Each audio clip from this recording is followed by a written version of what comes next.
Well, welcome, church history friends.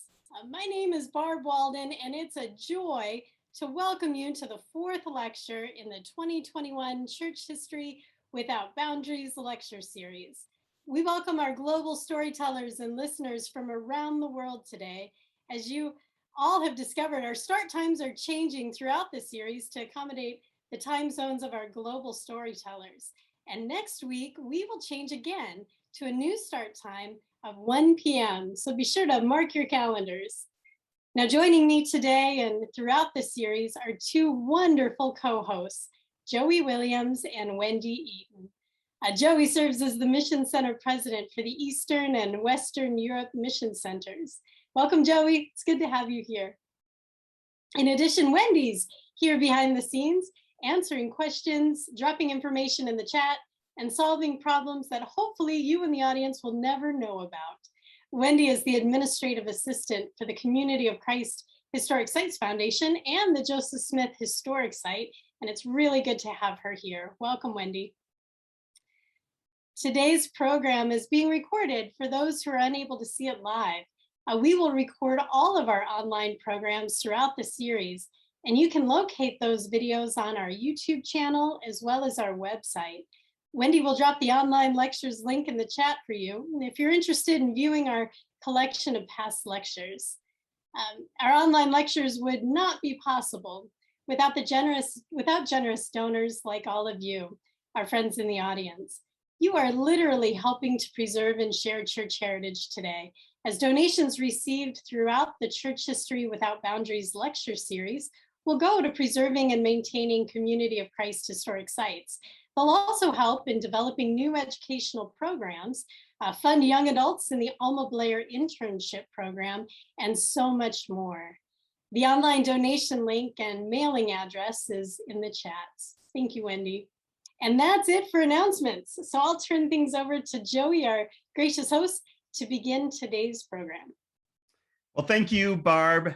Richard James is the son of a Welsh coal miner and was born in, let me try to get this in Welsh, Penllygr in Swansea, South Wales in the United Kingdom. He now lives with his wife, Claire, just down the road in Cardiff, which is actually the capital city of Wales. He received an associate's from the Chartered Institute of Bankers in the United Kingdom and a Master of Arts in Religion from the Community of Christ Seminary. Richard currently serves as Secretary of the Council of 12 Apostles, the lead missionary quorum of Community of Christ. His assignment is in the Eurasia Mission Field, which includes the British Isles Mission Center, the Western Europe Mission Center, and the Eurasia Mission Center. It also means that he's my boss. And if I could put my finger on one key thing that I've appreciated most about working with Richard, it's his deep sense of connection with the leadings of the Spirit. He's taught me to be open and attentive to where the Spirit is leading, even if that's not always to a place where we might be expecting to go. While Richard's field covers a lot of land throughout Europe, I think he's most at home when he's near water. In fact, if you were to visit him in Wales, I'm sure he would take you to the cliffs and the beautiful beaches not far from his home, a place where he often goes to think and reflect about life and mission. Richard has 4 children, and he has been blessed with a few grandchildren. And in fact, if at any point during this lecture he heads off and disappears, it's because he's off to be with one of his daughters who is expected to go into labor at any time now. So we even had a backup presentation ready for today, just in case he couldn't be here with us. But luckily, we have him today with us. And Richard will be speaking to us today from his home in Wales. So welcome, Richard. I'm going to turn things over to you as we are all very eager to hear the history of Community of Christ in Wales. Thank you, Joey. Diolch yn fawr. It is good to be with you this morning, this afternoon, or this evening, wherever you may be. In my research for this presentation, I'm indebted to the book Merthyr, the Crucible of Modern Wales by Joe England, and to Michael Ratcliffe for his master's thesis the growth and distribution of the Latter-day Saints Church in Wales, 1840 to 1860, to Jeff K. Holmes and his book, The Reorganized Church of Jesus Christ of Latter-day Saints, History of the Church in the British Isles, 1837 to 1977, to Barry Fox for his book, The People of Faith, the British Isles region of the Reorganized Church of Jesus Christ of Latter-day Saints, to the support of Andrew Bolton and his various research papers, and the work that Derek Judd and I did as part of our church history class when we did our Master of Arts and Religion from Community of Christ Seminary. I will focus this presentation on the period of church history from 1837, with the arrival of the first missionaries to the British Isles, to 1930. Maybe there will be another opportunity to have a history lecture on the history of the church in Wales in the future. What is it that is in the Welsh rocks? I am sure that they have a story to tell us. A story that says in Wales, in God's country, there was hell on earth. How could that be? What story do the rocks need to tell us? How did people experience hell on earth at the coalface and in the iron and tin plate works at that time? So what was happening in the political and religious world? What was it in the Restoration message that caused thousands of Welsh people to respond to this new religion? Was Zion a distant dream, or was it an escape route out of hell, or was there something more? Earlier this year, as I started preparing for today's presentation, I took some time to intentionally visit an area of Wales that has a rich Christian and Restoration history and tradition. It was in this area, just 30 miles, about 50 kilometers north of where I live, where many of the great Welsh hymns were written. It was a cauldron of religious fervor and spirit. Also, this area was strong in dissent, a key word, both religious and politically, and was the birthplace of many social reforms and movements. In these valleys, the Restoration message resonated with so many people, thousands of people, and in such a relatively short period of time. And it was here in this area that the headquarters of the British Isles Church was located for some time. So as I visited this area, I kept asking myself, what was it in the Restoration message that captured people who lived a hard physical life, many of whom lived in abject poverty? For me, the Restoration message answered the questions that they were asking. It gave them a solution. It was a relevant message, one that spoke to their context, one where Zion offered them the reality of creating a new community in the here and now. The social change that the Welsh people wanted was possible in this Restoration message. It is sad to realize that we do not have any Community of Christ representation in this particular area right now. However, their story is a part of my story. In a strange way, I could feel their story in the mountains, in the hills, in the rock formations, in the stones, in the houses. Without them sharing their story, I would not be a part of the restoration today. It was because they were captured by the great and marvelous work that they shared the story that resulted in my father meeting Community of Christ deep within a coal mine when a church member from Llanelli shared his story. We can say history happened deep down in that coal mine, as well as in the valleys. They shared their story, and I'm going to share some of that today. We can say Community of Christ history happened here in Wales. By sharing the story, we become a part of theirs too. Maybe some of the people I may be talking about you may have heard, or it may be a part of a new story for you. Other people are first-time hearers. And did you know what? We all have a story to tell. To understand the church's history in Wales, I really feel that you need to understand the context. Context.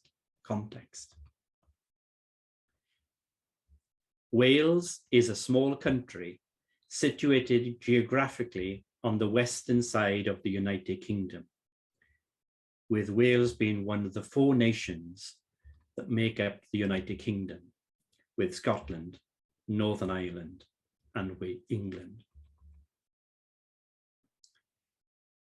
The current population of Wales is 3.2 million.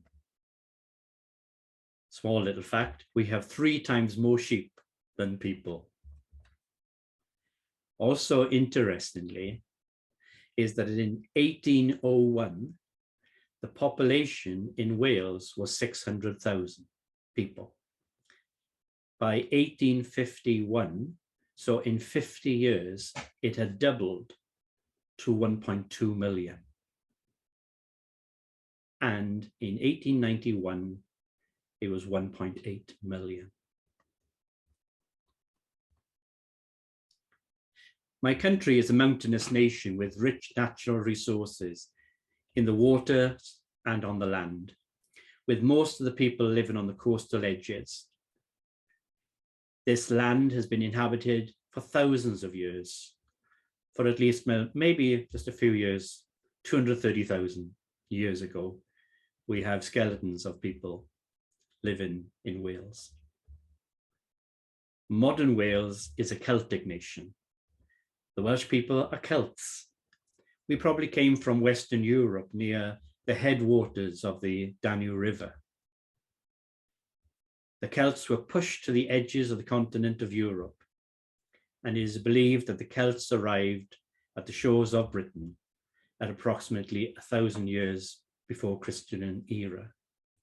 So we lived in Britain well before the Roman age. We have a strong sense of Welshness, our Celtic traditions with druids and dragons and storytelling, with our language Welsh and our culture of the arts, music, poetry and dance, and performances at Eisteddfods, local competitions have continued to foster our identity. We are passionate and tactile folk. We have a strong sense of belonging. We will speak up. We are dissenters. We say, don't put words in my mouth. I can speak for myself. And we see the needs of others and advocate for social change where needed. This legacy continues today and is such a part of who we are as Welsh people.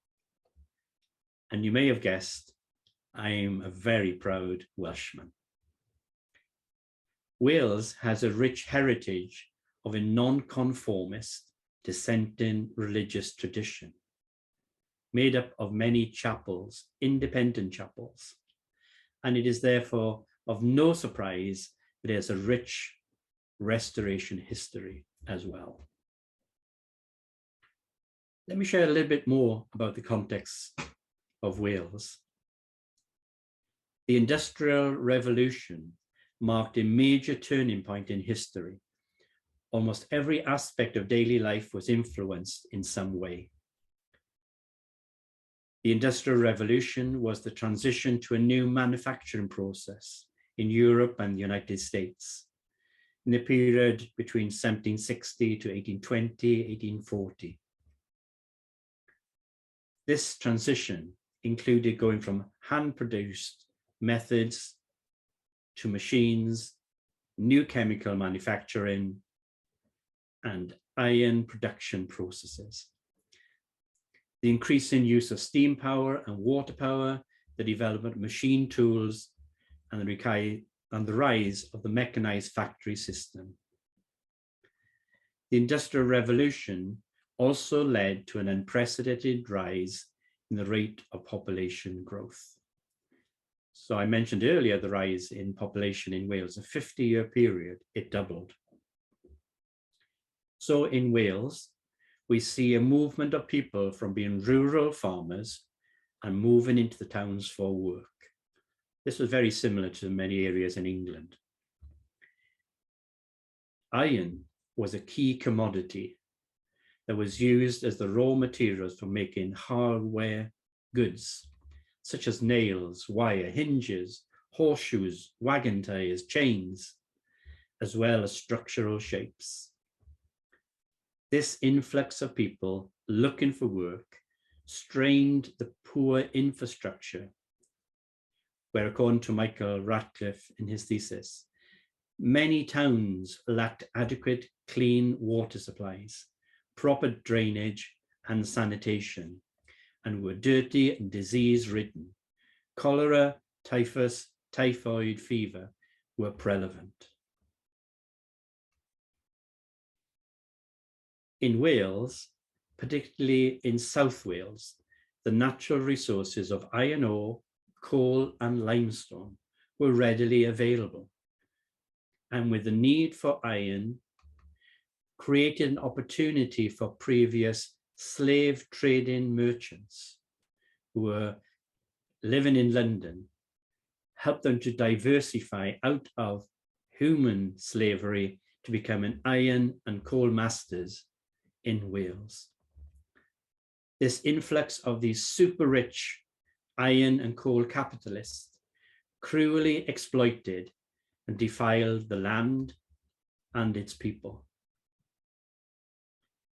This exploitation was denounced in newspaper articles as the people had been deprived of their birthright,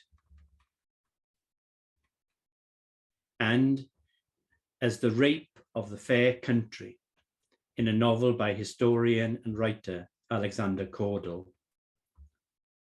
The plot of the story concerned the Welsh iron-making communities of Blaenavon and Nantaglo in the 19th century. The action is seen through the eyes of a young boy who grew up in times of growing tension between iron masters and trade unionists. As the demand for iron waned, the astute merchants exploited the coal reserves and the people. According to Joe England, men toiled underground with pick and shovel, or in the heat and glare of the furnaces. The women rearing a family on inadequate incomes, coping with disease and sickness. And according to the Museum of Wales, until the mid-19th century, the British state accepted that children as young as 5 years old were an acceptable part of the industrial workforce. Yes, 5 years old. Coal mines in this period were cramped, poorly ventilated, and highly dangerous. There was little attention paid to health and safety, and children were injured or killed by explosions, roof falls, or being just run over by carts. Children performed a number of important tasks underground. And according to Andrew Bolton, in a paper that he presented at Coventry University, he says that in South Wales, a major town at the time was Merthyr Tydfil. In the 19th century, Merthyr was the industrial capital of Wales, and it was the largest town from 1801 to 1861. Note the population growth during this 50-year period. Its industry was iron smelting with 4 main works ruled by iron masters who exploited and oppressed their workers. Merthyr's population suffered crime, disease, squalor, with no sewerage system or even privies, so human excrement was everywhere. Economic booms were followed by slumps with great suffering. Pubs were centers of community, and drinking was a major problem. It was hell on earth. What? Hell in God's country? For Thomas Carlyle, historian and writer, Merthyr was a vision of hell, he said. Yet it was a center of radical non-conformity that practiced democratic decision-making in the chapels when the vast majority of the population could not vote. Merthyr was a place of political agitation, with riots erupting in 1800, 1816, 1831, with growing in size and violence. The 1831 Rising was a revolutionary movement, but was also violently suppressed. And Merthyr was a center of Chartism. Chartism was a working class movement which emerged in 1836 and was most active between 1838 and 1848. The aim of the Chartists was to gain political rights and influences for the working class. Trade unionists eventually became strong here, and the first British Labour Party MP, Keir Hardie, was elected in 1900. So, we see that due to this oppression of the people, we see a rise in the need for social reform. Politically, the Charterists and other political reformers were looking for ways to change the political landscape. And with the Welsh nonconformist religious tradition in the chapels and radical Christianity advocating for social reform. The problem was that most of the religious traditions were focusing on the life hereafter. So with the economic conditions and the religious dissenters, this was a field ready to harvest. The field is white, all ready to harvest. This is where the restoration message spoke to the context. It spoke to the working class. It offered social reform in this life. It was Zion. The message addressed the ideals of equality for everyone, the worth of souls, and offered a reformed community now, Zion. It was a balance of socialism and religious free expression. So now I've spent some time looking at context. Let us hear what happened. The restoration message arrived at a time when the political, social, and religious fervor were in high focus, like in a furnace of intense heat, like in a crucible, a melting pot. The ingredients for the need for social reforms caused by the exploitation of people and the focus by religious bodies on the life hereafter provided the arena for the message of the restoration, to speak of Zion here on earth. It was to be well received. The first missionaries arrived in the UK in 1837.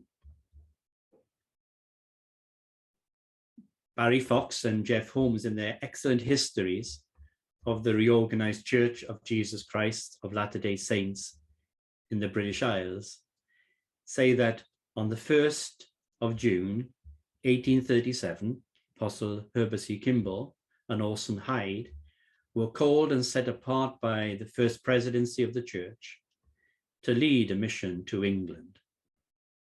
I want to say, why didn't they say Wales and Scotland and Ireland? This was the first mission to a country not on the North American continent. Herbert C. Kimball, in the summer of 1837, accompanied by Orson Hyde and others, it says he went on a mission to England and opened the work there, having great success. These missionaries were joined by 5 others: Joseph Fielding, Willard Richards, Isaac Russell, John Snyder, and John Goodson, who all sailed from New York to Liverpool, England. Quoting, on the 1st of July, on the packet steamer Garrick, and 3 weeks later arrived at Liverpool. From there, they traveled to Preston and started to speak their message. We read of their accounts in Volume 2 of our church history. On the 15th of July, we came in sight of land, which caused joy and gratitude to my Heavenly Father to arise in my bosom for the favourable passage we had had so far and the prospect of soon reaching our destination. We then sailed up the Irish Channel, have an island on our left and Wales on our right. The scenery was very beautiful, yes, and imposing, yes. Yes, it was Wales that they saw. They saw God's country. This is 1837.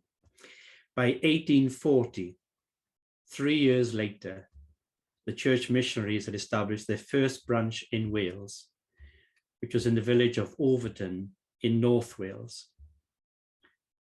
And there were occasions when some of the missionaries were stoned by local antagonists. In South Wales, a branch was started in Merthyr Tydfil, remember the town I mentioned, in 1842, 5 years after the first missionaries came to the UK. And by 1845, the church membership was close to 600 saints, 100 in North Wales and 500 in South Wales. So I think that this was a rather slow response, don't you think? 600 members in 5 years, from 1840 to 1845. The response was stronger during this time in England than in Wales. As people throughout England and Scotland, Ireland and Wales and the Isle of Man and the Eastern continent responded to the restoration message, the Council of 12 gave instructions regarding the gathering, the building of the temple and the Nauvoo house to the saints scattered abroad. The impact of the gathering was considerable upon the church both in England and in Wales, with many members emigrating to America. Following the death of Joseph Smith Jr. on the June 27th, 1844, the church was thrown into confusion regarding leadership. And a considerable number of the restoration movement in the British Isles became disillusioned with what was happening in the church as they learned of various ones laying claim to leadership. Many left the church within the next few years, but the vast majority of those who remained became associated with the Utah Mormon movement. However, in 1845, something happened that dramatically increased the number of Welsh people that responded to the restoration.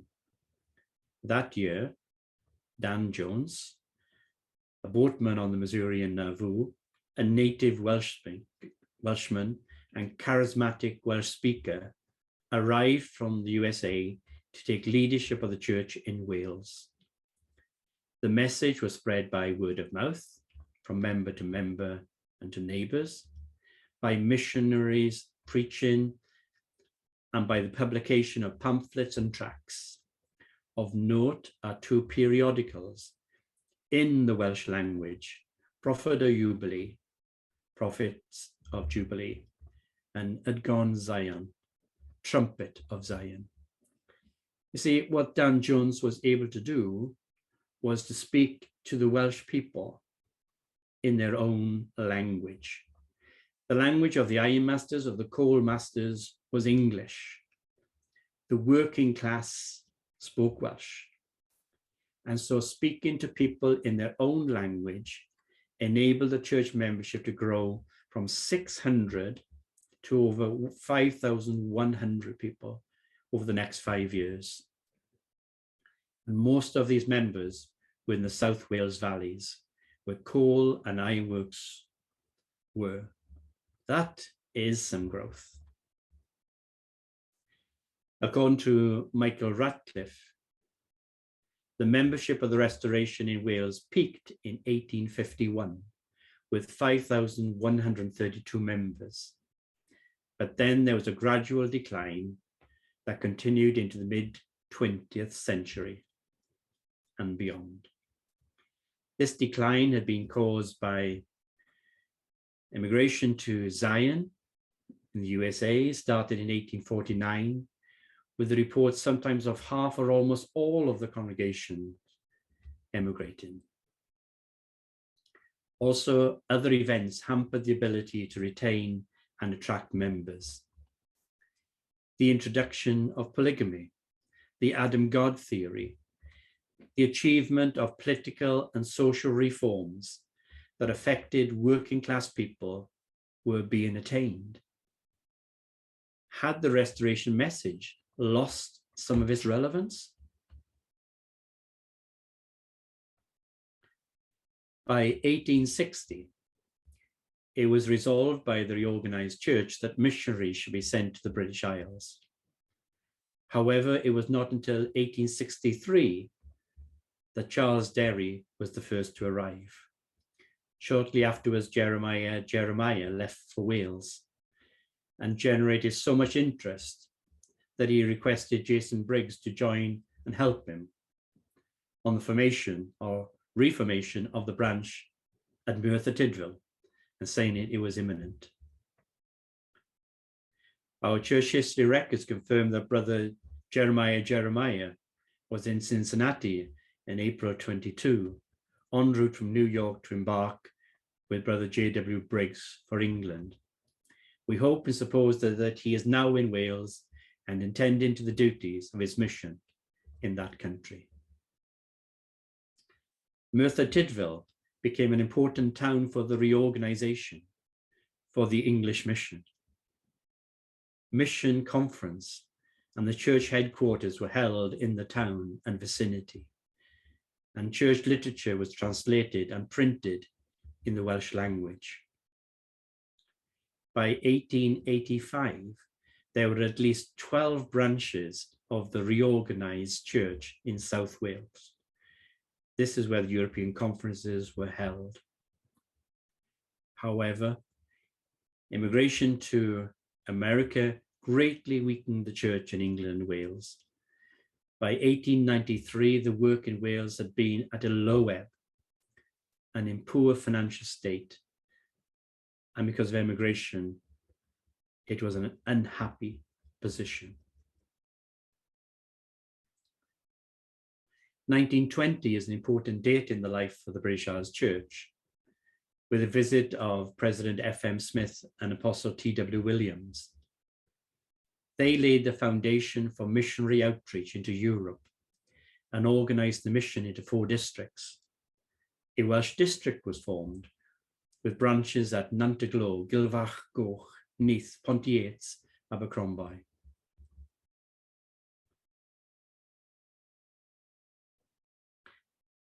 "1920 was an important date as President F.M. Smith and Apostle T.W. Williams came. They laid the foundation for missionary outreach into Europe and organised the churches. However, due to the dire financial position and the release of appointee ministers resulted in a further decline in membership. As many of you know as keen historians, the years between 1919 and 1925 are historically important eras for the church.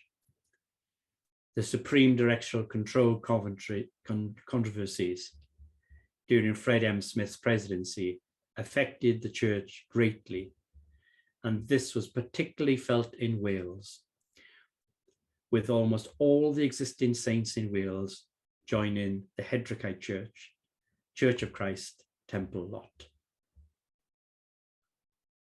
So we've gone from a very strong restoration, very strong reorganization to something in decline. Here's a snippet of one of those congregations, is in Llanelli. In Llanelli, more than half of the branch joined the Hedricites, and many of the remaining saints suffered immense poverty, that they had difficulty maintaining their stone chapel, which was an original building from the Restoration era. The Llanelli branch was organized in 1848. To enable the chapel to be warm, the deacon, Brother Mason, would go to the local ash tip and gather sufficient cinders to burn in the old stove. Also, during this time, due to the general church's dire financial situation, 2 missionaries who were working in Wales, Harry Price and Abel Hall, were released from church employment. The result of this traumatic time was that Price left the church, although his wife remained active, and that the Llanelli church building had to be sold as the few remaining individuals could not afford the upkeep and repair of this property. I loved reading the story of someone called Adelphus Edwards, who was originally from Llanelli and who then moved to Cardiff at the time of the decline of the Welsh churches. Our church records say that he closed the door in Cardiff. Cardiff is where I live. And he moved to the USA, where he started a branch of the church. End of quote. About 10 years ago, when I was in Dundalk, Baltimore, the Maryland congregation, I remember hearing about a person called Adelphus Edwards, who had started this congregation when he and his family had left Wales. What a small world. I too was from Cardiff, and I found myself in a place where years later, Adelphus had started this particular church. And the Edwards family have richly blessed the church with leadership and ministry. For example, Paul Edwards and Karen Minton, who was the general counsel to the church for some time. Following the sale of the Llanelli church building, the few remaining members met in the Masons' home for the evening service and prayer meetings, and the Isaacs' home for church school. It was here that a prophecy was given by Sister Price that they were not to be discouraged because the time would come when the hills and valleys of Wales would again resound with the news of the gospel.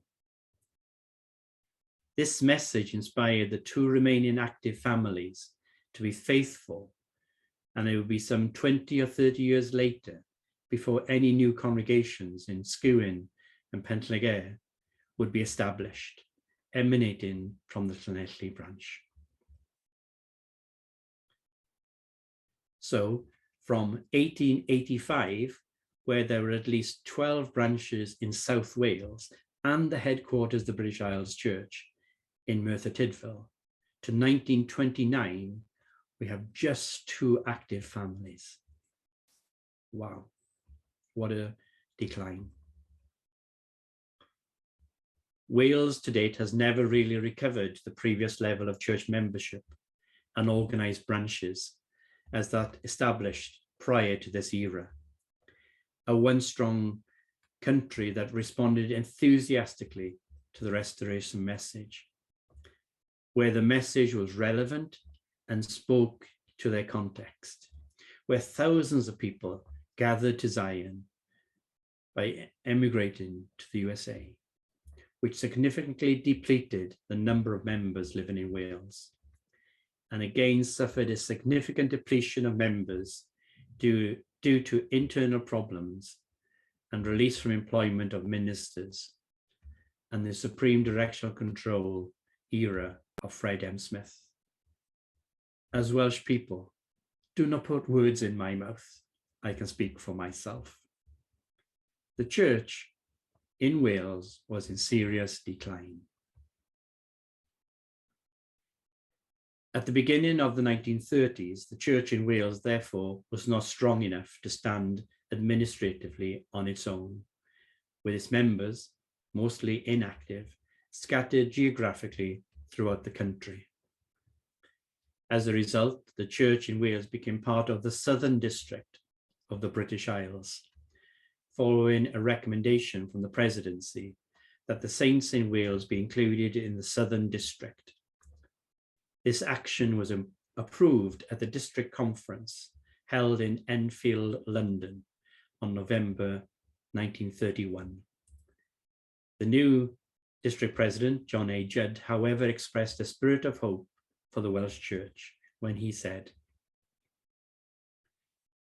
"The impression that I have received concerning Wales is that the old fires of Latter-day Saint Israel will soon blaze again on the hilltops and in the valleys of Wales, and many shall come to the standard of truth." The restoration message arrived at a time in Wales when the political, social, and religious fervour were in high focus, like in a furnace, intense heat, like in a cauldron, the ingredients for the need for social reform caused by exploitation of people and the focus by religious bodies on the life hereafter, provided an arena for the restoration message about equality for all and the reality of Zion here on earth, which was well received. As Radcliffe says, while other groups referred to a Zion that would appear in the future, Mormons spoke of the Zion they were creating in the present. What converts sought was an ideology that actively promoted their social and economic ideals, and with which to achieve the social change. Mormonism provided both the new revelation and a new community. This would revolutionize the world. Yes, indeed, thousands of people responded. They had a story to tell. It is in the rocks. Wow, Richard, thank you so much for sharing your research and this presentation on the history of the church in Wales. I know I've already seen in the chats that there are many people who have family from Wales or the UK, and I know this gave great context for their understanding of the history and maybe where their families have come from. So we've come to the time in our program where we open up the floor to the audience to share any questions that they might have come up with throughout your presentation. And I see that there's already a few questions in the queue. So Barb, which question will you start us off with today? I'd be happy to start off the questions. And thank you so much, Richard, for sharing the history of the church in Wales. That was absolutely fascinating. We have learned so much today. Our first question of the day comes from Patty Bacon, and Patty asks, What is the name of the area of valleys you mentioned? Okay, so I was predominantly talking about the South Wales area. Okay, so we either talk about the South Wales valleys, or that's probably more the generic term that we would use. It's particularly where the Welsh coal was extracted from. So it's that kind of area, probably from where I live, sort of 10 miles north to maybe 30 miles north, and then it elongates from East Wales to mid-West Wales. Our next question is more of a comment from Gail Shirtliff. And Gail says, I've always wondered why my ancestors left Wales. This is giving me a greater understanding of the backstory. Yeah, well, thanks, Gail. Yes, you're Welsh, and I know that, and we've got a lot more to explore. And I think a lot of your characteristics are Welsh. Yes. I think that if we understand the context, we get to understand why people responded to this new religion. It was really relevant. It spoke to the context. So as you say, it's the backstory of a new message coming in. It was point on right there. And part of the problem initially is that we spoke English to Welsh people and they didn't understand it. And we had to wait until Jan Jones came that says, duh, don't you speak Welsh to Welsh people? You know, and then that's where we see that rapid growth to over 5,000 people. So yeah, thanks, Gail. It's been exciting to see so many people include comments in the chats about their own family history. And I imagine what you've shared today, Richard, has inspired people to want to learn more about church history in Wales. Do you have any suggestions for readings that those who wish to learn more should get their hands on? Yeah, well, my starting point was this book that I mentioned. I was just going to check. Yeah. So it's reverse. Merthyr, the Crucible of Mormon Wales. That really sets the context and understand what is happening. Then I think for me and Derek Judd, when we did our seminary work, just going through church history and church archives, newspaper articles, and then coming across books by Jeff Holmes and Barry Fox, and then the papers like by Ratcliffe and others. They just fill in. Just one interesting thing, and I really, just before I came online, I looked at this because one of the, I live in Cardiff, but really I live in a suburb called Wenvo. It's a really small village, about 1,000 people live here. And on that map, there was a congregation, the church here in Wenvo. And I didn't know until I saw that. And then I quickly Googled and said sort of Mormons in Wenvo. And I could pick up people that had date of births and birth in Wenvo. So something I didn't know. So in a real small village, which isn't a coal mining one, it's a quarrying village. And some people who are of that kind of era. So I think it's just, and you can Google, get some information, and then, yes, you can go down some rabbit holes, meaning you can go in places takes you, I don't want to go there, and to validate that information. But there is a lot of information out there. That's great. Yeah, you're assigning lots of homework, and I love it. Our next question comes from Dan Whitmore, and he asks, recalling many 1960s lectures from Will Timms, apostle, concerning concepts of Zion, did he have historical context from Wales? And if so, what was the contribution? Okay, I can't particularly address that one, Dan. I think maybe someone like Andrew Bolton might be more informed than Will Timms.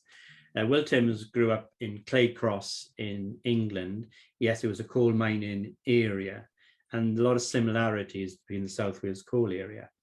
So I think that the restoration message had some similarities of resonating with people. I think the idea of Zion at that time would be a gathering place. But what I've been struck in the research is the relevance of the message. What were people were looking for? And Zion was the answer. Yes, it was escape out of a bad place, but it gave you the tools to get there. So maybe for more information, Dan, on Will Timms, then I suggest that maybe speak with Andrew Bolton and he might point you in further direction. Our next question is more about the Church of today, and it comes from Brenda Mitchell. And Brenda asks, how many congregations or groups are active in Wales today? Well, hi Brenda. It's good to talk again. So Wales has been in decline since that time. So right now we have 2 active congregations, one in Llanelli. Again, this is the oldest continuing congregation we have in the UK. In Llanelli and in Penllygare, where I grew up.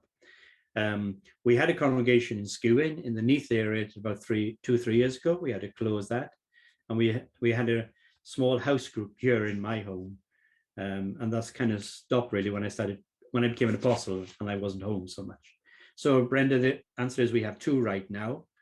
I hope we will have more. I think that as we respond to the context and where we are as a church and our message, I think the church can grow, and that prophecy given by Sister Price and the affirmation by Brother Judd is that the hills and the valleys of Wales will once again resound with the sound of the Restoration message. You know, that's so very lyrical. That resonates deeply within Welsh people.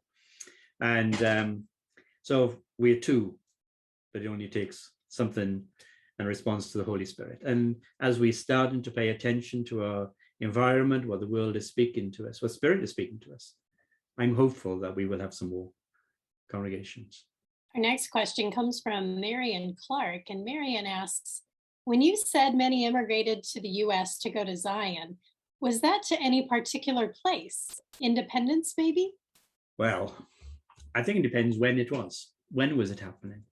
I think it's definitely fair to say the very first people that were emigrating would have been going to Nauvoo, the Kirtland Draw, and obviously Nauvoo.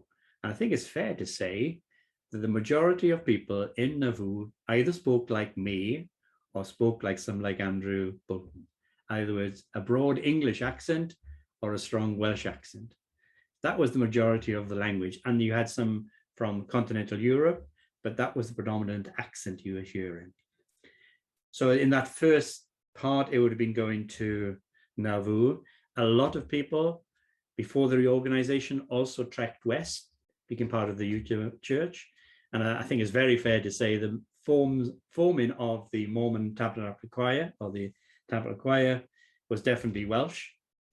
The choir master and the passion for singing and close harmonies. Then there was definitely a migration of people to Zion in Independence, Missouri. There's different eras when people went. And like in this sort of conversation now, people say to me, oh, so-and-so of my family came to Wales. And so my experience in Dundalk mirrors what I see in many places, that there's Welsh heritage. You know, again, in Dundalk, I remember vividly right now, I went to see 3 sisters down in Norfolk, Virginia, 3 Welsh sisters speaking Welsh. They had come over in a time and era. And so and then I went to Scranton in Pennsylvania, you know, and I could have been walking down the streets in the Rhondda Valley, in Merthyr Tydfil. The topography was the same, the coal was there, the way the streets were organized. And dare I say, in this format, there were faggots for sale. So faggot is a savory meat product. It means something different in other cultures. But even right now, the food that has been offered in Scranton would have been of Welsh origins. So there are lots of migrations, and many people left Wales not because of the Restoration. They just went for a better way of life in America. But the Restoration definitely had an impact in the emigration of Welsh people. And it was really hell. Merthyr Tydfil was the Wild West town. You think how bad maybe sort of independence was at the time. Merthyr was bad, really, really bad, you know. And so social reform and a need for get out of this place, or how do we get out of this place, whether you live there and you change or whether you emigrate. Maybe a long answer to that question, but the long answers are always the best. The next question we have is a comment from Andrew Bolton. And Andrew says, the greatest union leader in the USA was John L. Lewis. His parents were both Welsh, and also both were Welsh RLDS. John Lewis grew up near Lamoni, Iowa. A museum about John Lewis is there today. Yes, Andrew reminds me of that story, and I think that's quite a powerful heritage or legacy of a Welsh person and a community of Christ informed person and his values. And I'm sure those values shaped his unionist work. I think also, my understanding, unions in the UK are good things. I'm not sure how they are seen in the US. They strongly advocate for the employer and advocate sort of for change. And so those values will be deeply embedded in Welsh culture. Well, it looks like we've come to the end of our hour. And fortunately, though, Richard has agreed to stay just a little bit longer. There's a few more questions in the queue, but we recognize that not everybody can stay with us past the hour. Some of you have other responsibilities to get to. Apparently, you don't listen to church history all day long every day. But we invite you to come back next week when we host Ava Erickson and Kirsten Jeske. And Ava and Kirsten will be sharing the story of Community of Christ in Germany during the late 20th century. Their presentation is called The Church Behind the Iron Curtain, and it is sure to be a good one. So be sure to head over to the Foundation's website to register for next week's lecture. And don't forget, we are beginning at 1 p.m. Central next week. Yes, that's a different time, but Europe's time change actually happens this weekend. So we have just a little bit difference in the times there. So it starts at 1 p.m. Central next week. But let's get back to some of the other questions that you have in the queue, Barb. We have some good questions. The next one comes from Jeannie Murphy. And Jeannie asks, you mentioned your father earlier. Can you share your own story of your heritage in the Restoration movement? Yeah, hi, Jeannie. So I referenced my dad. My dad was, okay, let me wind back a little bit. I mentioned Wales is a non-conformist religious tradition. The institutional churches like the Church of England, Church in Wales, or Catholic weren't dominantly strong. They were independent churches. And so my father was a lay minister that went to various churches as preacher. But he was a coal miner, and that was his job. And he used to share his, when he had his lunch, he would offer a silent prayer to himself. And somebody came up to him and said, can I say a prayer with you as well over your food? And that developed a relationship. So this happened probably, maybe my sisters can tell me better than this, probably about 5, 6, 7 years before I was born. And so my dad, 2 years later, became a member of his first encounter deep down within the coal mine.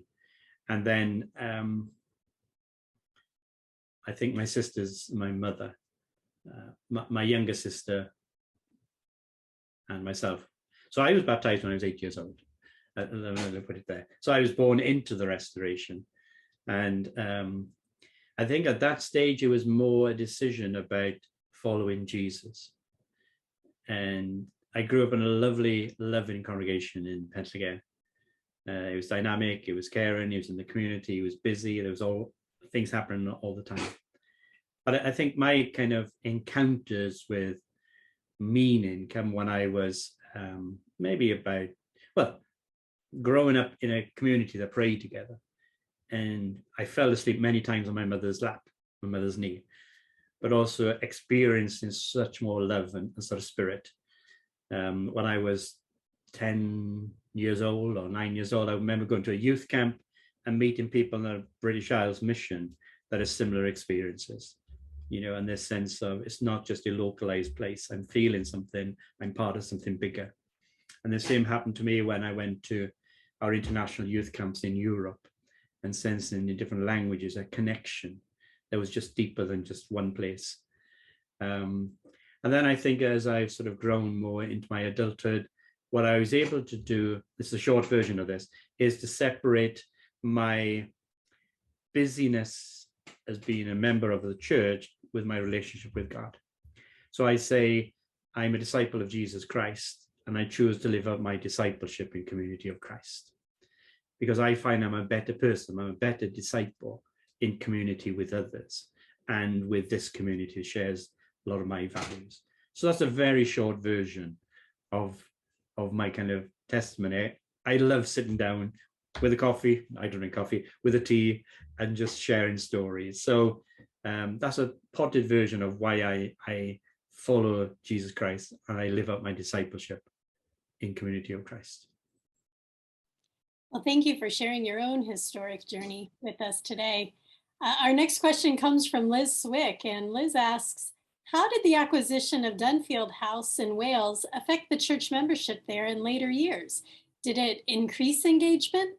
Hi, Liz. Nice to hear from you. So I'm going around, it's probably 60 years ago, something like that, we purchased Dunfield House. Dunfield House is the campgrounds for the church in the British Isles.